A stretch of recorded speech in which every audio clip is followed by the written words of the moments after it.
함께 봉독한 말씀을 통해서 복 주시길 원하시는 하나님이라고 하는 제목으로 말씀을 나누도록 하겠습니다. 한번 따라하겠습니다. 복 주시길 원하시는 하나님, 복 주시길 원하시는 하나님. 기독교, 이 현대 기독교의 문제가 무엇이냐? 지금 이 현대 이 한국 교회의 문제성이 있다면 과연 무엇이라고 생각하느냐라고 하는 그 조사를 쭉 했는데 그 1등이 뭐였냐면 이 한국 교회가 기복신앙을 가르치는 것이 문제다라고 이야기를 했어요. 왜 기복신앙이 문제지?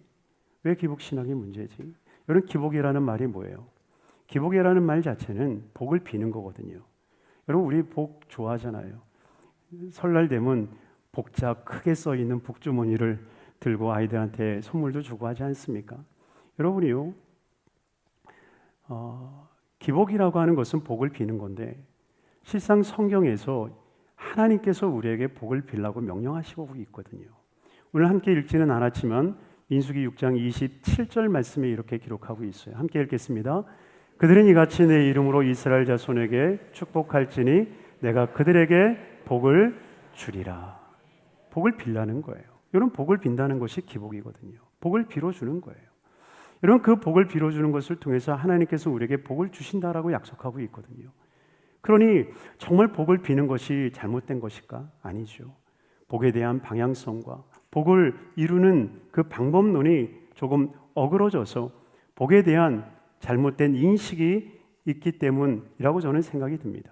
오늘은 그 첫 번째 시간으로 우리에게 복 주기를 원하시는 하나님이신데요. 여러분이요, 우리가 정말 복 주시는 하나님을 믿어야 될 줄로 믿습니다.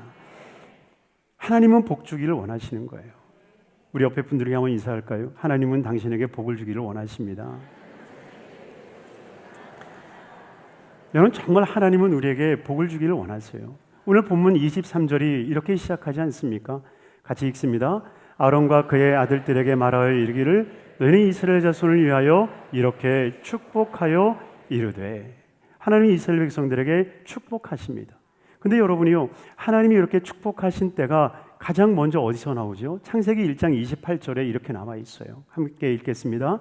하나님이 그들에게 복을 주시며 하나님이 그들에게 이르시되 생육하고 번성하여 땅에 충만하라. 땅을 정복하라. 바다의 물고기와 하늘의 새와 땅에 움직이는 모든 생물을 다스리라 하시니라. 하나님이 그들에게 복을 주십니다. 하나님께서 천지를 창조하셨을 때 하나님이 복을 주셨다라고 말씀하고 있어요. 여러분, 원죄라고 하는 것은, 성경에서 이야기하고 있는 그 원죄라고 하는 것은 아담의 죄로 인하여서 모든 인류가 죄를 지은 것으로 간주하여 모든 사람들이 이 멸망을 받을 수밖에 없다라고 하는 것, 이것이 원죄거든요. 여러분, 그래서 캐톨릭은 무엇을 만들었냐면 연옥이라고 하는 것을 만든 거예요. 연옥설 많이 들어보셨죠? 여러분, 이 연옥설은 뭐예요? 이 연옥설이라고 하는 것은 사람들이 죽어서 천국 가기 직전에 들리는 것이 연옥인데, 바로 그 연옥에서 예수의 복음을 듣지 않았던 사람들, 한 번도 복음을 접해보지 않았던 그 사람들이 연옥에 가서 복음을 접하게 하신다는 거예요.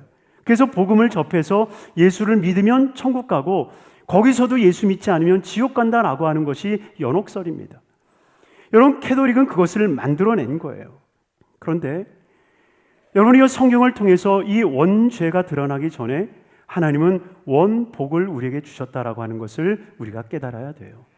함께 읽었던 이 창세기 1장 28절에 하나님이 그들에게 복을 주시며 라고 하는 그 복을 주신 때가 언제입니까?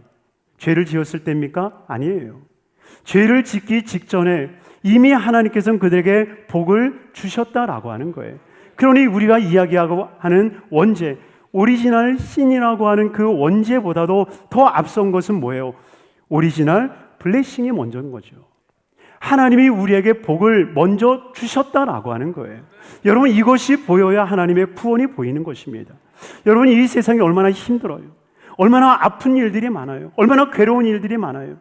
그래서 우리나라도 선진국 치고는 자살률이 높지만 여러분이요, 그러나 다른 편으로 생각하면 정말 죽고 싶은 사람들이 이 세상에는 너무 많아요. 그런데도 불구하고 많은 사람들이 견디고 참고 이겨낼 수 있는 이유가 뭐예요? 어쩌면 막연한 기대감일 수 있지만 한번 버텨볼까? 한번 내일을 생각해 볼까? 내일을 기대해 볼까?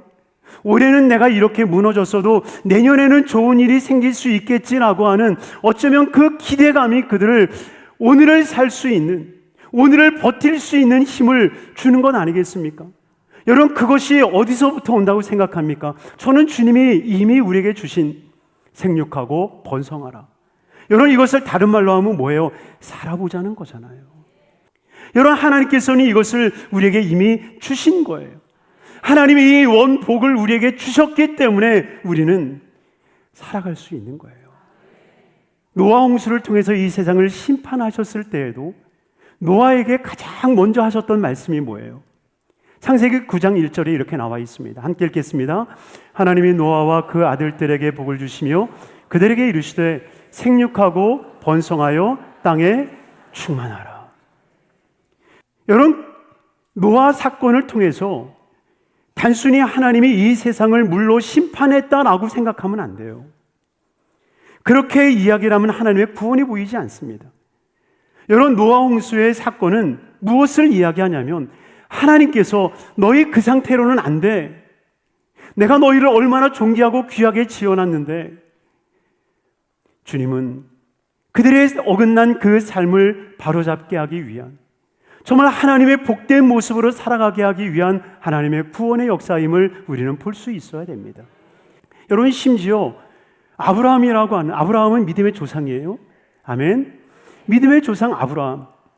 여러분, 그 아브라함을 향해서 주님이 뭐라고 말씀하시나요? 창세기 12장 2절 말씀입니다. 함께 읽겠습니다. 내가 너로 큰 민족을 이루고 내게 복을 주어 내 이름을 창대하게 하리니 너는 복이 될지라. 여러분, 그 아브라함을 향하여서 주님께서 어떻게 얘기하십니까? 너 앞으로 믿음의 조상이 돼야 돼. 그러니까 너 믿음으로만 살아. 눈에 보이는 거 없고 손에 잡히는 거 없어도 무조건 믿음으로만 살아. 이렇게 얘기하시나요? 아니에요. 하나님께서는 아브라함을 향하여서 믿음의 조상으로 발 내딛기 전에 이미 말씀하시는 거예요. 너로 큰 민족을 이루고 내게 복을 주어. 여러분, 그러니 우리는 하나님이 주시는 복이 없이는 살아갈 수 없는 존재라고 하는 것을 우리는 믿어야 돼요. 우리가 종종 횡재했다라는 말을 하죠. 횡재했다라는 말을 하는데 횡재가 무슨 뜻이에요? 갑자기 생겨지는 재물을 이야기하는 겁니다. 뜻밖의 재물을 얻은 것, 그것을 횡재라고 하는데 그때 횡자가 무슨 횡자예요?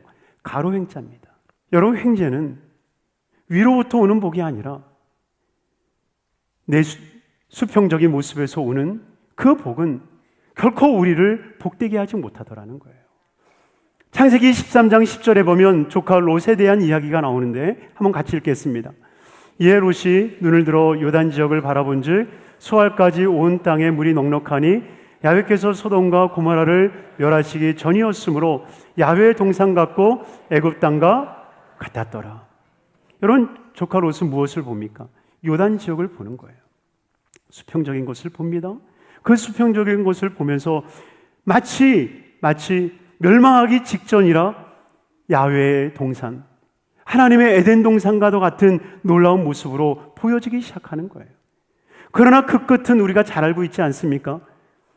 소돔과 고모라 성이 결국 멸망되어지고 그의 아내는 소금 기둥이 되는, 그리고 이스라엘 그 두 딸은 근친 상간을 통하여서 자녀를 낳기 시작하고 결국 그것이 이스라엘 백성들과 철천지 원수가 돼서 지금까지도 분쟁을 일으키는 조상들이 되지 않습니까?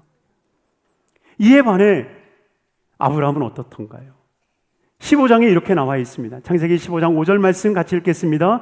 그를 이끌고 밖으로 나가 이르되 하늘을 우러러 무뼈를 셀 수 있나 보라. 또 그에게 이르시되 내 자손이 이와 같으리라. 하나님 믿음의 조상을 통하여서 어떻게 하십니까? 하늘을 보게 하시는 거예요. 할렐루야. 여러분, 조카 롯은 무엇을 봅니까?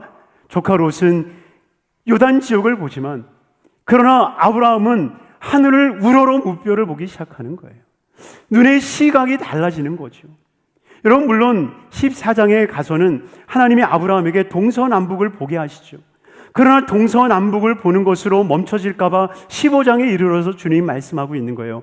하늘을 봐, 하늘을 봐. 여러분, 우리의 복은 하늘로부터 오는 것입니다. 그래서 하늘로부터 오는 그 복을 우리는 구하는 삶이 돼야 돼요. 여러분 시편 3장 8절 말씀에 이렇게 고백합니다. 같이 한번 읽겠습니다. 구원은 야훼께 있사오니 주의 복을 주의 백성에게 내리소서.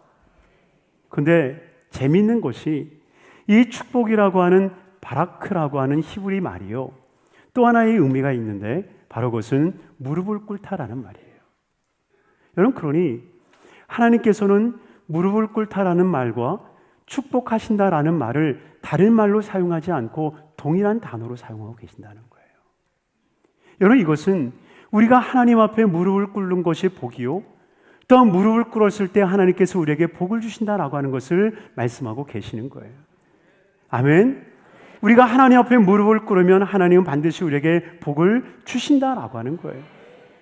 그래서 오늘 본문 27절에는 뭐라고 말합니까? 같이 한번 읽겠습니다.